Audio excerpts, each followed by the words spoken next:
We will get started here. Thank you all for coming in. Columbian is pleased to welcome candidates for Vancouver Public Schools Board of Directors Position 5, I believe. I'm Greg Jane, the editorial page editor.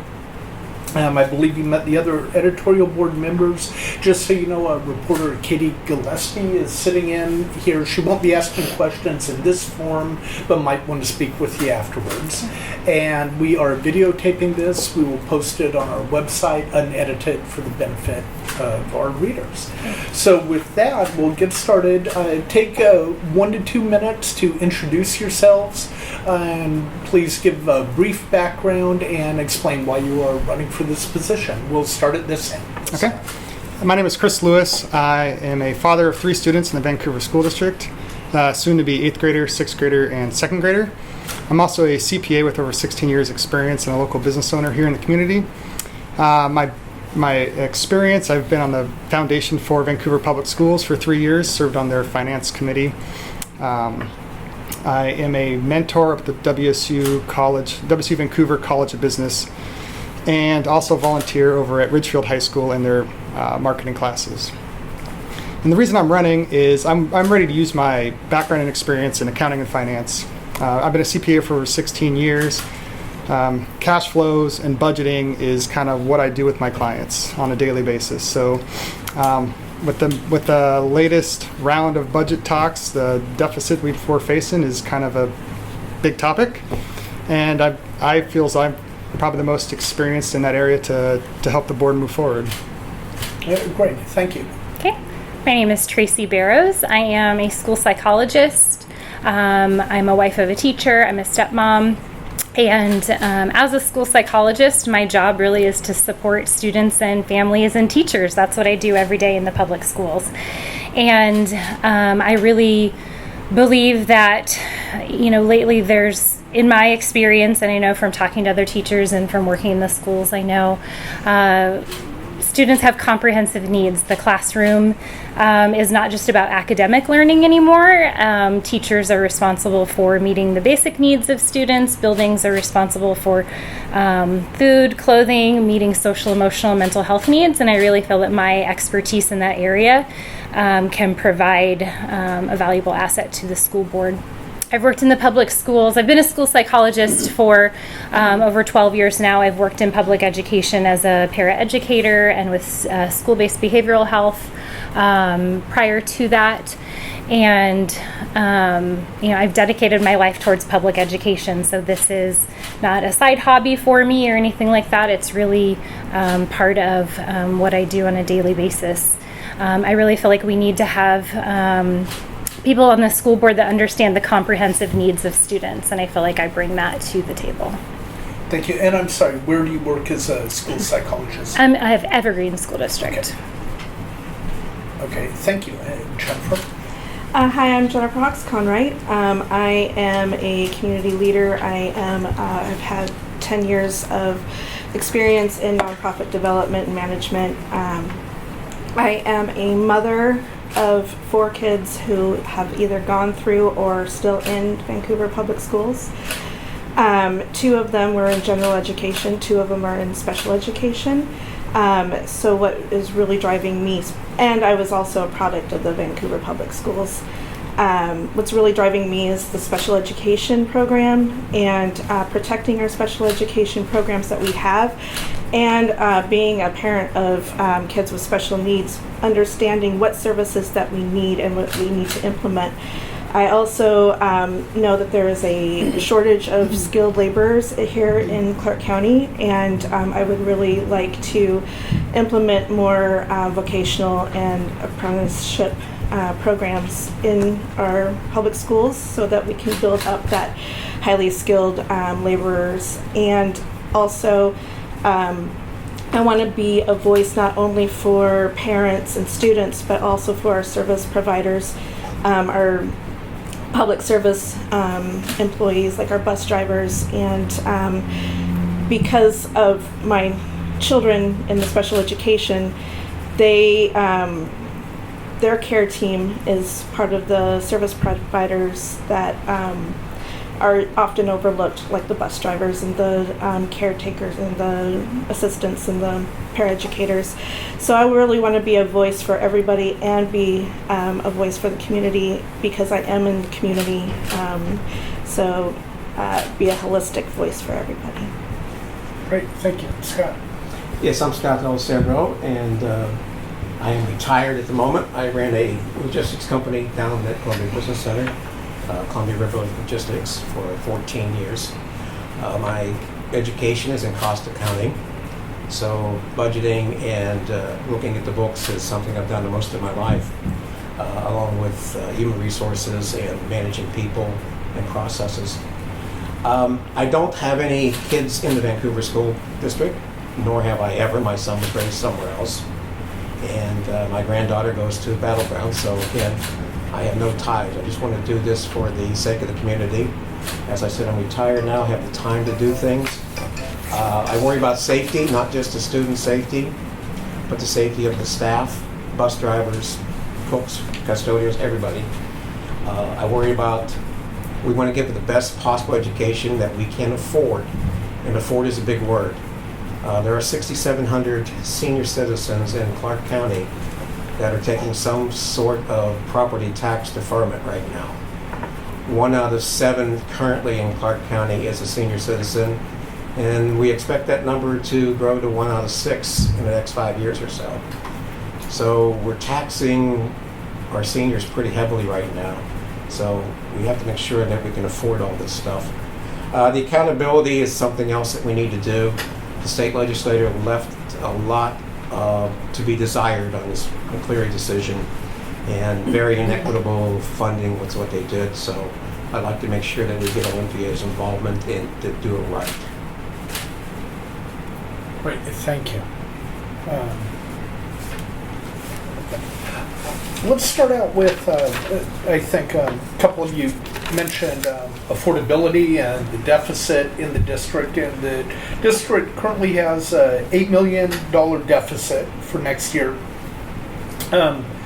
and has announced a handful of layoffs. Is that the proper approach? How should they be dealing with this? And we'll start with Kristen. Okay, so government accounting is a lot different than private sector accounting, right? When in government accounting, you get money. When that money's gone, it's gone.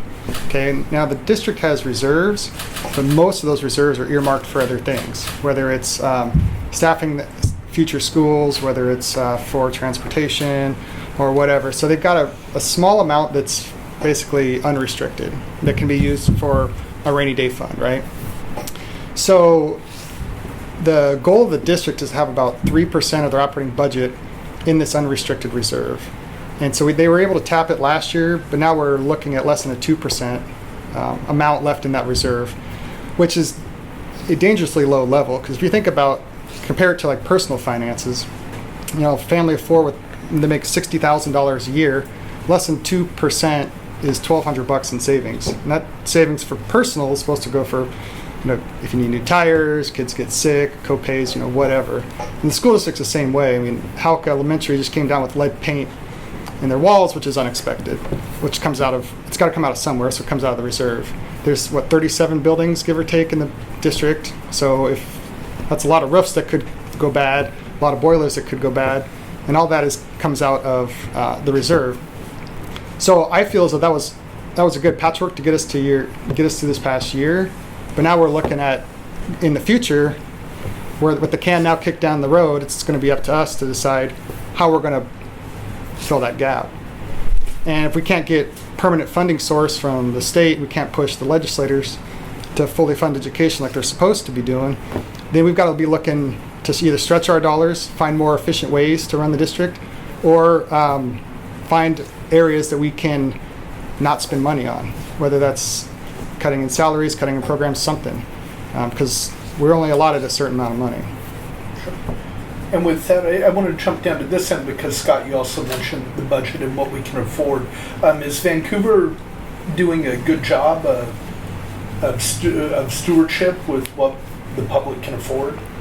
Well, Chris could probably explain that better than I can, but the books that they keep are very vague as far as, there's a lot of generalities in there. I would like to see more of the accounting that happens behind the scenes. I worry about things like, I go to the school board meetings and have for probably the last 6-8 months and a couple of the work sessions, and too often I see purchases just rubber stamped and going on. Recently they bought bleachers and carpeting for the schools, and I understand that maybe you needed that or maybe you didn't, but we as homeowners and what have you have to make decisions about what we purchase. But what bothered me was the fact that almost all of those things were done with out-of-county companies. You can't tell me there can't be one carpet company here in Clark County that would have loved to have that business. And the real problem with that is that the taxes, the sales tax, goes to the county of that company. So Clark County did not enjoy the sales tax on that. And in those two cases, for the carpet was $80,000. So that's sales tax money that is not going into the county here. Would you advocate spending the money in Clark County even if the bid was lower from an out-of-county firm? Within reason. I mean, you have to take that $80,000 and how much of that goes to Clark County. And you know, in the private sector, we've been known to go back and say, hey, you know, dude, can you sharpen your pencil a little bit? We didn't get the bids that we want to see. And like, So are you sure that they're not doing that? I'm not sure what they're doing because all we're seeing is the rubber stamping. There's a proposal put out there and the board votes yes or no, and I haven't heard them say no or question one thing yet. Would that be the role of the school board then to look at individual invoices and bid proposals? I think they need to ask questions. I would be asking questions. I mean, that's what I've done in my life. Dr. Webb seems to be in charge, and that's fine, but I don't see the questions being asked. I've been in a couple work sessions, and it seems that whatever the school administrators put forward, the board is just kind of like, okay, that's not me. Jennifer, what are your thoughts on the budget and the deficit?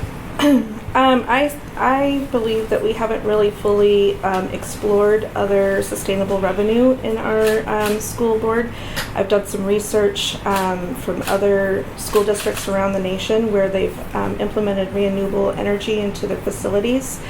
That in San Francisco, all of their facilities are now outfitted with renewable energy, and they're starting to pay for themselves, and it's they've saved $16 million in operating costs, and I think that we really should be looking into that, and that we as a board help lobby the Congress to push the the bricklayers and allied craftsmen push to approve the Rebuild America Schools Act so that we can get the funding to outfit our schools, upgrade them so that they don't have the lead paint, put the renewable energy in there, and then we start to save some money. Also, I don't think we have explored our corporate partnerships well enough to where we could get lease roofs for cell tower,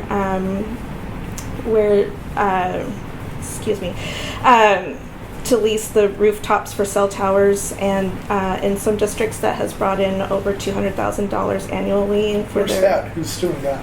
Arizona. And I think that's something that we could look into, considering that we now there's a levy lid, and that levy can't be used towards salaries, and I think that if we could cut down some of the operating costs, that could go towards the salaries and to the programming that we need and the staffing needs. So that's where. If you bring up a proposal to lease a tower, lease a roof for a cell tower, do you think that might generate some opposition? Would people be opposed to that? There's always somebody who's opposed to it, but I think if we wrote a good proposal, and we had a good relationship with the cellular provider, then it could be something that could be approved by our community. Did I read somewhere here that you do grant writing? I do, Okay. yes. And that's for? I've been with the Parks Foundation of Clark County. I was with the Fort Vancouver National Trust, and I'm currently with the Clark County Association of Realtors. knew you need something. Thank you. Tracie, your thoughts on the deficit and the finances? Well, I think one thing to point out is, because there's a lot of talk about teacher salaries and how the increase in teacher salaries has impacted the budget. Vancouver Public Schools does not have the highest salaries in the area. And so when we talk about teacher salaries and we talk about wanting teachers to have competitive wages, we're actually third from the bottom in the area. Hawkinson and Battleground are at the lower end. And so when you look at the negotiations that happened this past fall, Vancouver Public Schools actually got a really good deal in terms of, we have a 3-year contract because it was the bargaining year for the 3-year contract for Vancouver Education Association, and we don't have the highest salaries in the area. So Is teacher pay too low in Vancouver then? we got there are good raises that teachers got. It does worry me a little bit when you start looking at, that was kind of the whole, when everybody was on strike, that was kind of the, having competitive wages. I know Evergreen and Ridgefield are attracting a lot of educators right now. Have they had a number of resignations then from Vancouver Public Schools to go to Ridgefield and these other places? I don't know about the specific number of resignations, but I know when it used to be pretty comparable between Evergreen and Vancouver, there were a lot of people that, would kind of go back and forth. And so that's one thing to kind of look at is, they didn't get as much as some of the other districts got in terms of teacher salaries. But I think looking back at the negotiations, I think that the district went into the negotiations not fully prepared in terms of what they were prepared to offer in terms of the budget. I know they initially only had kind of accounted for a 3.1% COLA. They weren't prepared for teacher salary increases, knowing that they were going into a 3-year negotiation. And I think that kind of shows me a lack of preparedness in looking towards that negotiation and contract. So the district officials should have been more prepared when they went into the negotiation? Yeah, there hadn't been a cost of living increase in a while. And so, and knowing that they were going into a 3-year contract and knowing that that was something that teachers were going to be asking for, I think looking at, what would a more reasonable offer have been, were some of my thoughts. So I have a clarification. Mm-hmm. So you work in Vancouver Public School or Evergreen? No, I work in Evergreen. Okay, and so do you have kids in Vancouver Public School? I do not. My husband and I don't have kids together. My husband has a stepson Okay. who lives in Montana Okay. during the year. Okay, just Yeah. thank you. So getting back to that, do you think was the 15% raise, was that adequate? Was it inadequate? Should there have been more or less? And I've actually heard, I've heard several other people say 15%. My understanding was it was more around 12%. I think the community has told us in several ways that teacher pay is important to them.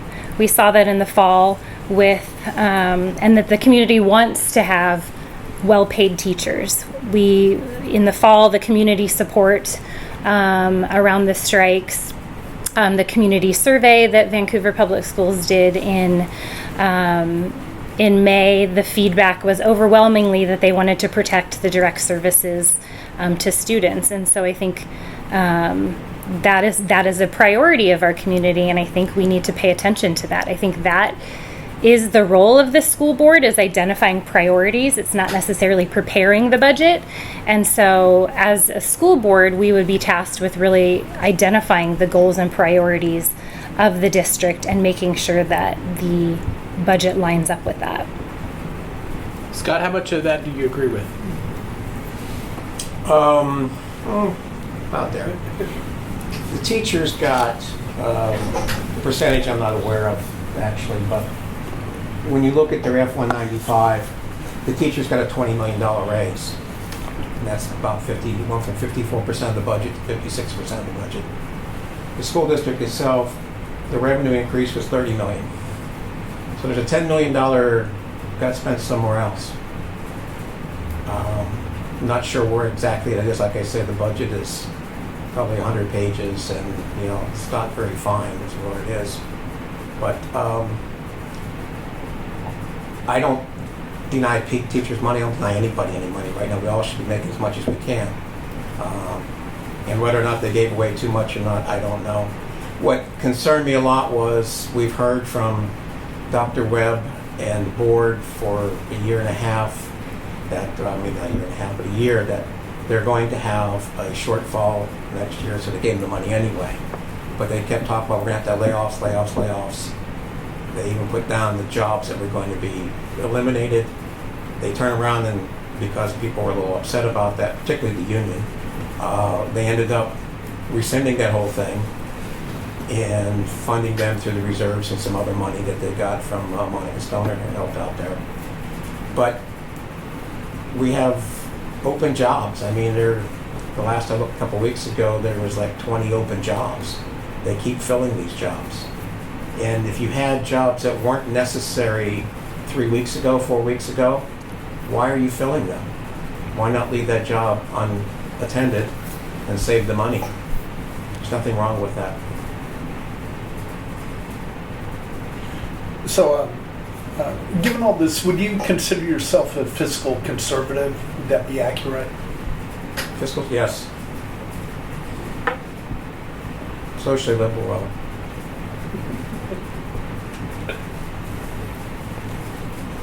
That's and obviously the teacher negotiations, the strike last year, the budget. It's been a major topic within the district. I'm curious, what are your thoughts about the power of the union, and how should the school board's relationship be with the union? And let's start with Jennifer. Well, I think that the union holds a lot of power. All of the teachers, Is it hold too much? I think, well, because most of the employees are unionized, they should be, I mean, the union should be there, and I don't think it's too much because they need that support to get the negotiations that they need. So my feeling on the union is that they need that power to get the competitive wages that they should get. If it's just left to the school boards and to the school district, then that money could be allocated somewhere else, and these union leaders can make sure and help, and the school board should be able to hold them accountable for the spending to make sure that those funds are going out, are allocated to the correct place. And that's what the union leaders do, is to protect their union members and to make sure that their wages are fair. Tracie, what are your thoughts on the union? I think they have I don't think it's too much or too little. I think the union is there to advocate for teachers, and I think for the most part there's a nice checks and balances. There's a nice balance of power there in terms of negotiating.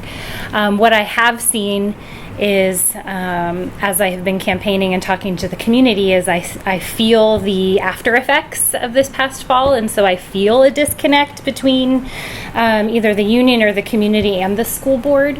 That's something that is a natural kind of after effect that happens after a strike. But my feeling is, we're all on the same team. We're all Vancouver Public Schools.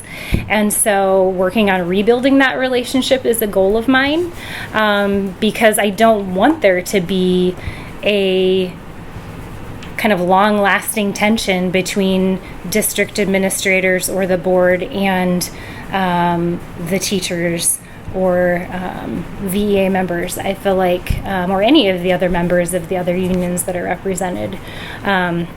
So I feel like rebuilding that relationship is really important, and I feel like that happens through communication, through transparency, through dialogue in terms of what's going on, issues that are happening within the community, rather than when something has reached a boiling point or when something has become a big issue. And so really working on having that regular communication and getting that feedback from the union members, from the community, is really an important priority of mine, so that we can move past this us versus them kind of relationship that I feel like is still present. Hey, Chris, what are your thoughts about the union? I don't think they have too much power. I think right now they've got just the right amount of power. They're there to support and protect their members. The Vancouver School District employs over 3,000 employees, and the majority of those 3,000, when you break down the employment groups between teachers, support staff, and administration, the majority of the employees are teachers. So they're going to have the loudest voice of the various organizations that are represented in the district. Now, I think the relationship should definitely not be adversarial between the labor unions and the school district. It should be more harmonious, working in one, because we're all here for the same purpose, right? To educate kids and have them grow up, graduate high school, and be productive members of society. And it's not productive when we see teacher strikes. Nobody wins in a teacher strike. Teachers don't win, the school district doesn't win, and the students don't win. So isn't an adversarial relationship kind of unavoidable and isn't it inevitable that you're going to have contract negotiations and occasionally strikes? There doesn't have to be adversarial, though. Just because you have negotiations, you can have a win-win situation. It doesn't have to be us versus them. It's how can we work on this together? And I think the problem this last year is there's so much miscommunication, especially with the whole McCleary mess coming through Congress, is the district didn't know how they were going to get funded. They knew that there was a big chunk of money set aside for teacher raises, but with the whole levy equalization thing coming out, they didn't know how that was going to shake out. And so I really felt bad for both sides last year, because it's kind of, you're negotiating blind until all the facts kind of come through. Scott, what are your thoughts about the union and how should that relationship be? Well, the relationship right now is strained. Too much of it was done in public, in the papers, on media. Every time they had a meeting and there was about a cut or whatever, the union showed up in full force, and the meeting kind of gotten out of hand, to be honest, from my perspective. But the real problem with the meetings, though, were it was just a sounding board. There was no two-way communication. People asked the board questions, and they just never get an answer, because the board won't answer anything in public. But I've worked with unions all my life, and there's always a win-win situation. You have to negotiate, and you don't make big issues out of it. You just kind of, behind closed doors, as we are here now, that's how you do it, negotiate with the union. There's always something for everybody. You have to listen to it to have a win-win.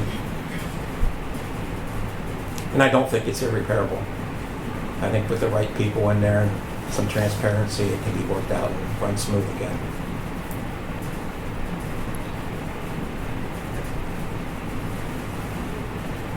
So what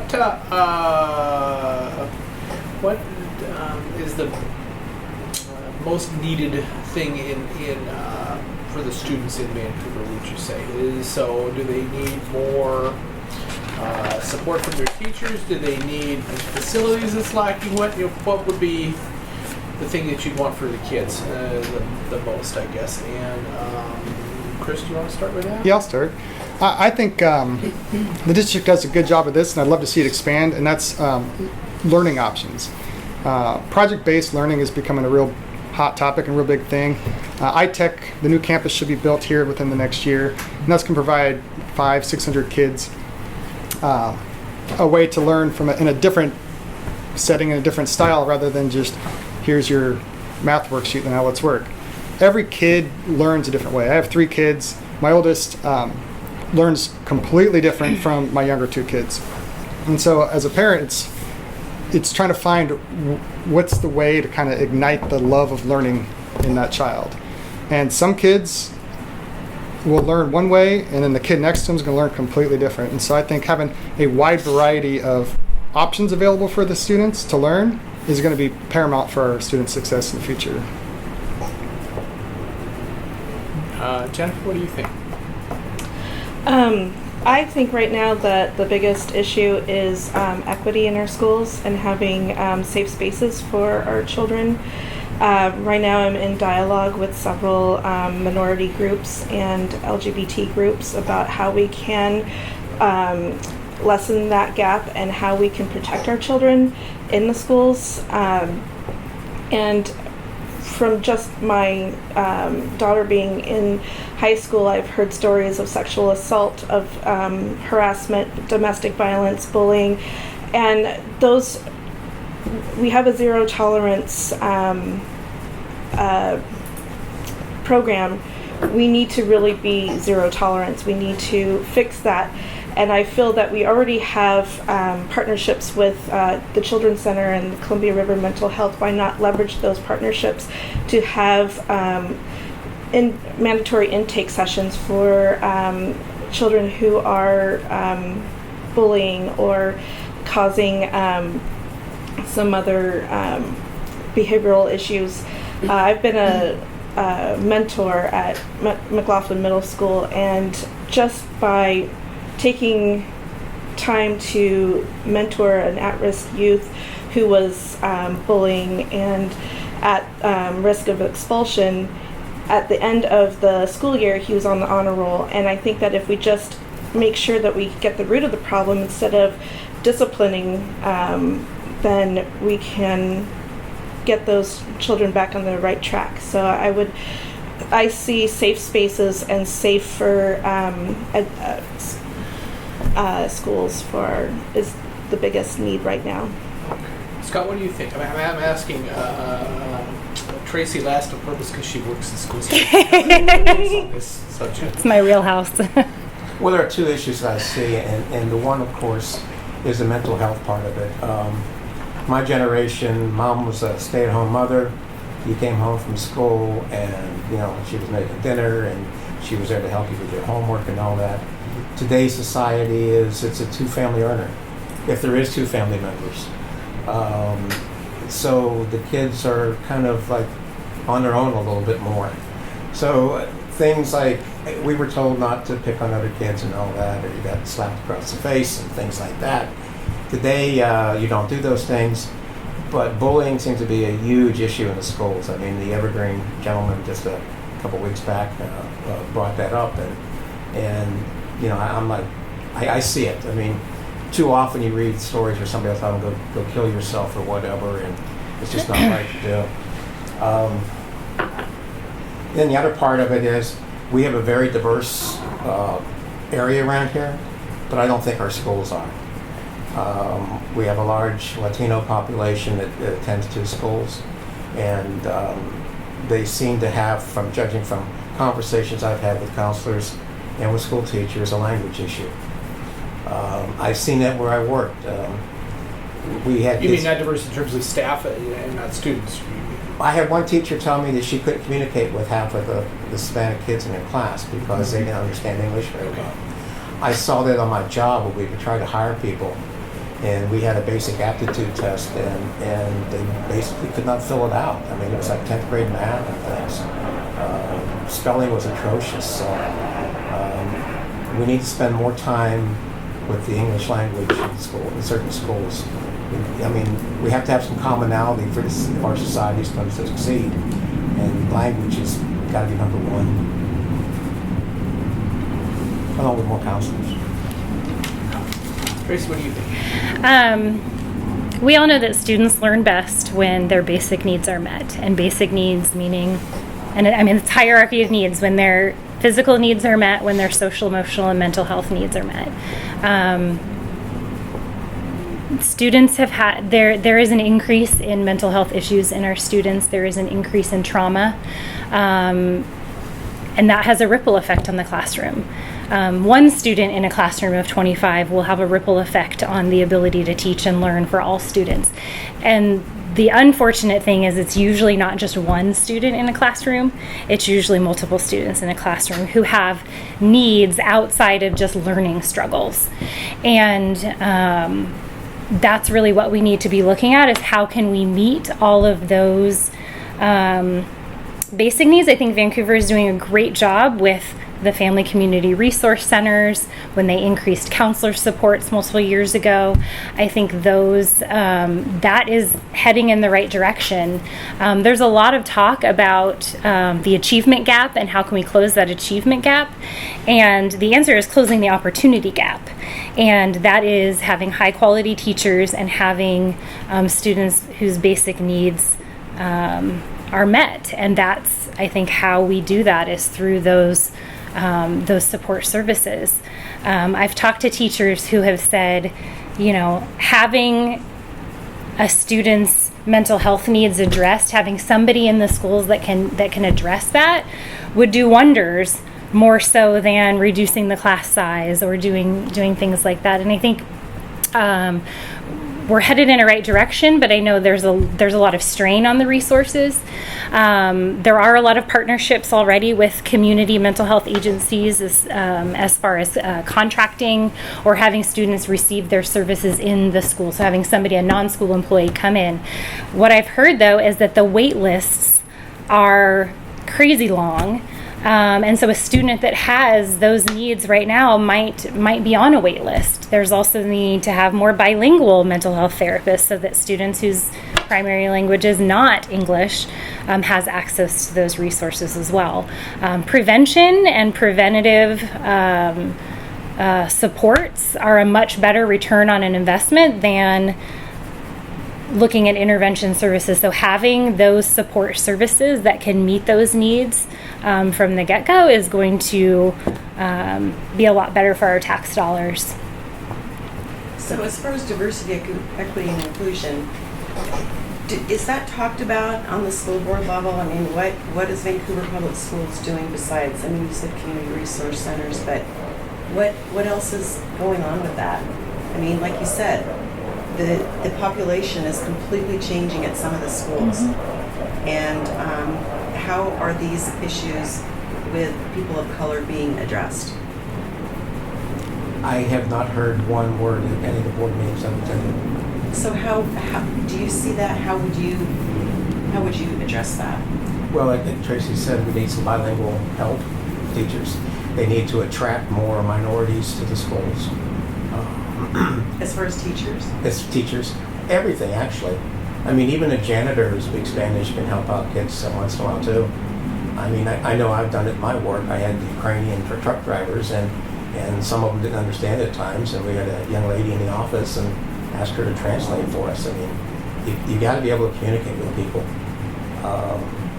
That's the first step I would do. Okay. I just don't think that enough is being done at the school board level for equity and inclusion, and that is why I've reached out to many minority groups to talk about what they would like to see happen at the school board level, and I've been getting a lot of great information on how to lessen that gap, and one of them is making sure that when our budget cuts or when staffing is being cut, not to cut mentors that can help with those issues, because those are some of the first staffers that will be cut, and just being aware of what effects those budget cuts and those layoffs will have on a child, especially when transferring associate principals who do the majority of the discipline. If they're already in the foster care system and they're already having abandonment issues, then having those staff being transferred to different positions is going to have a huge emotional impact on that student. So I'd like to ask more questions on how budget cuts are going to affect the well-being of the children, and making sure that our children are included in the decisions at the school board level. So do you hear about this being talked about at school board meetings? No. I think we need to have more tough conversations. I think we need to have conversations about race and about inequalities that exist, because I think that's the first step. Is I mean, conversations among the board or among the board, among teachers, among the community. I think that is those are conversations that need to happen. I read recently about the conversations that Camus had in terms of their equity team. I think those are fantastic ideas, because I think we need to be aware of our own biases that we have, and I think also looking at that, eliciting feedback from our community in terms of getting more diverse voices that we hear from our community. There's a lot of diversity in the community, but I don't know that we hear from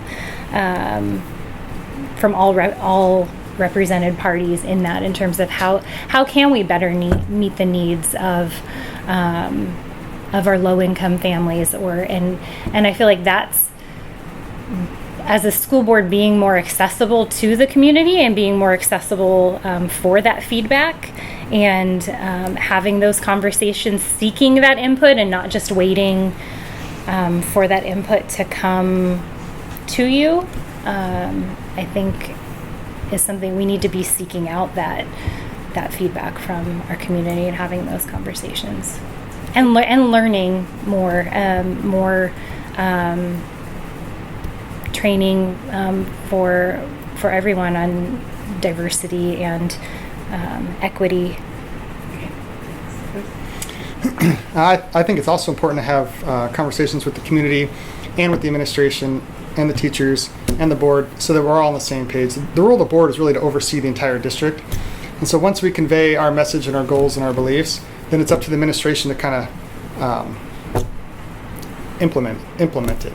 I also think that opportunity is where we break the poverty cycle in our society. So the more opportunities we can provide our students, especially of low income, the better chances they have of getting out of that poverty cycle.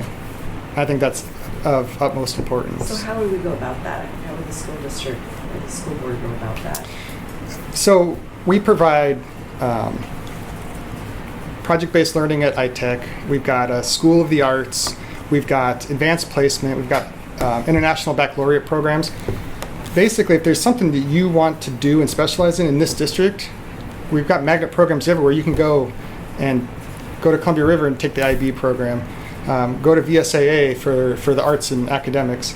So the more opportunities like that we have for our students, and like take iTech for example. iTech is a completely random draw. It's based on, you get a certain number of seats per zip code that are in the district.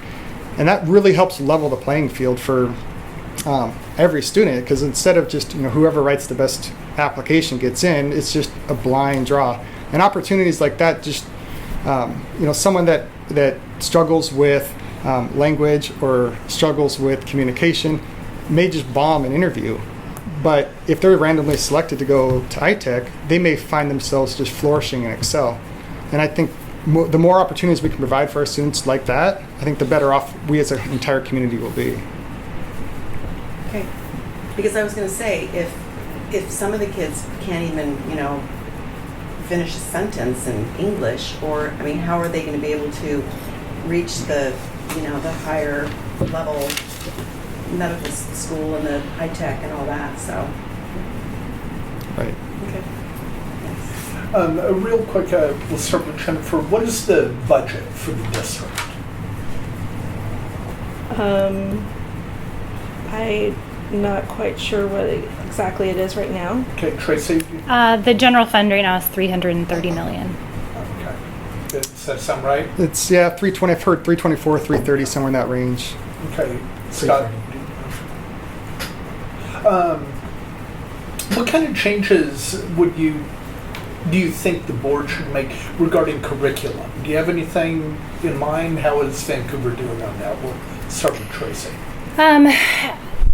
I think any curriculum is going to have its plus and minuses in terms of people that are really going to teachers that are going to love it, students that it's going to work for, teachers that it doesn't really connect with.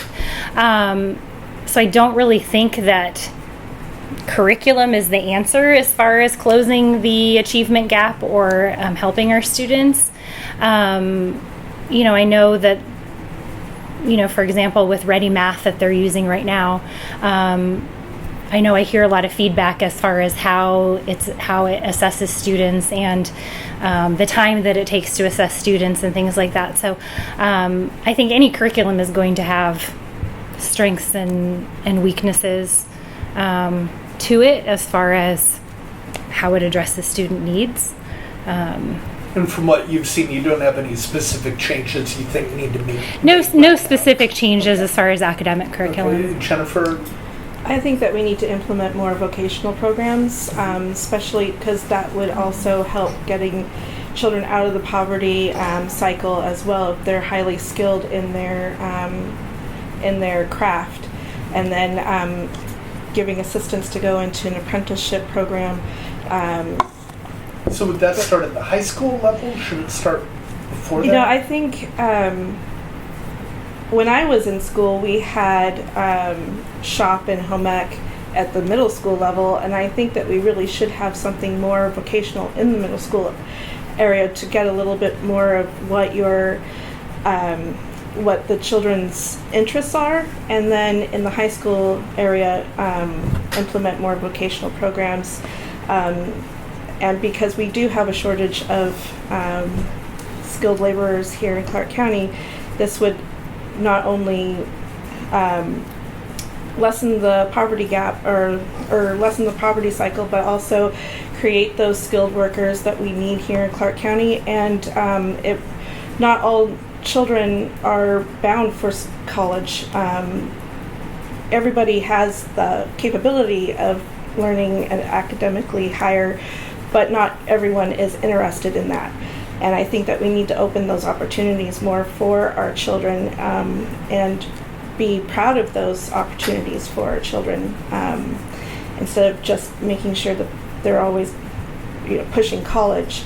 I think that apprenticeships are just as valuable as college education. Scott, thoughts on the curriculum? Well, the 3 R's basically are fine the way they are, but I would like to see, like I said, a little more emphasis on the English language in certain schools, and maybe a little more emphasis on Spanish at the other schools.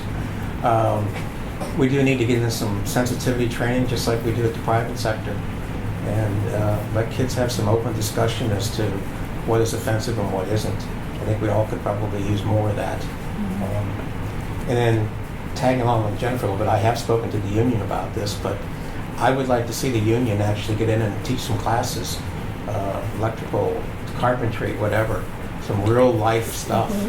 I mean, for example, my background's in transportation, and there's a huge shortfall of truck drivers, and it's no longer a dirtbag job. It's paying pretty good these days. So let's teach them some diesel mechanics and some stuff like that. Sure, they can't drive a truck until they're 19 or so because of insurance, but let's get them trained. I do agree with the options in terms of it not just being college, it's trades. Everybody's and not going to go to college. Yeah, looking at different Chris, options. thoughts on curriculum? Yeah, so even those of us who are lucky enough to attend college, like I went to college, took 4 years of math in high school, and then made it through calculus in college, and I'm a certified public accountant, and I do 4th grade math on a daily basis. Occasionally I'll use some algebra, but otherwise it's 4th grade math, and that's where I top out. So you've got kids going to college that are getting history degrees and psychology degrees, and I'm not sure how much math they're going to use in those professions. So I would love to see less emphasis on the 3 R's and broaden our spectrum and go with the vocational classes. If you ask 10 businesses in this county what their biggest issue is that they're facing right now, it's skilled labor shortage. And it is paramount. It's not, we need people that can read, we need people that can write, we need people that can add. We need people that can weld, we need people that can plumb pipes together, we need people that can wire a building, we need people that can drive a truck. And so that goes back to the whole opportunity issue, and the more opportunities we provide for our kids, whether it's an academic focus or a trade focus, I think the better off all of our kids are going to be. I think somebody I think it's been mentioned several times too, but the project-based learning and not just, teaching to the test or teaching to, those single assessments that measure your aptitude. I think looking at that in terms of all of what we've said. Yeah, you can make math project-based. really fun for kids Yeah. in a project-based environment. Yeah. I want to go back one more thing. I think at the very beginning, Scott, you brought up the issue of safety for students and staff, and that can mean a lot of different things to a lot of different people. But one thing that has come up, I'm just curious, quick answer, would you favor teachers being armed in school? Not really. Not really. I'm not saying I'm against it, but that would not be my first preference. There needs to be a way that they check into the school and you make sure that there's no weapons on them. Okay. No, I don't believe in that. No. We've already saddled teachers with more responsibility than they signed up for. Forcing them to be armed when they go to school, I think, would send the complete wrong message. There's a difference between forcing them to be armed and allowing them to if they have the proper certification. Would you support allowing them No. to? Okay. Anything else? No, I don't think so. Okay, let's give us your final pitch, why voters should support you, and please mention any notable endorsements. And this time we'll start with Scott. Okay. Well, like I say, I am a fiscal conservative, social liberal. I don't have any kids involved in school. I am retired. I have time to do things. I think that our state legislators let us all down big time. And just to point out a number, the Lake Washington School District got an increase in state funding of $86 million. Battleground got $19 million. Evergreen, $27 million. And Vancouver School Board, $29 million. Now, just to put that in perspective, Lake Washington School, assuming that there's 20 kids per class, that classroom just got $56,000 in additional funding. And Vancouver got $26,000. So that all did not go to the teachers, just for clarification. But I think I can help with the legislators, and I think I can also open up the board to be more transparent and help the kids all at the same time. Great, thank you. Jennifer? I feel that I'm best for this position because not only am I a product of Vancouver Public Schools, but I have 4 children that have gone through or in the schools. And I also, as a community leader, I have shown my leadership by getting the city to compromise on parking issues that we've had in our neighborhood.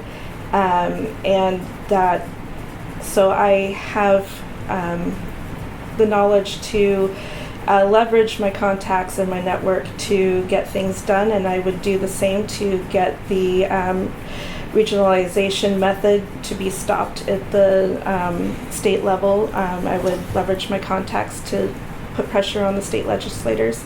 I've been in the community. I was born and raised in this community.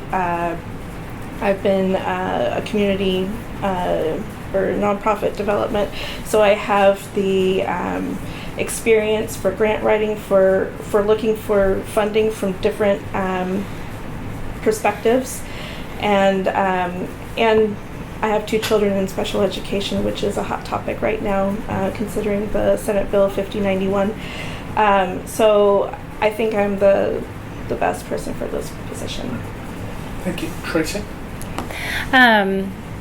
When we look at what the role of the school board is in terms of setting goals and priorities for the district, there's a lot of conversation about budget and a lot of conversation about finances.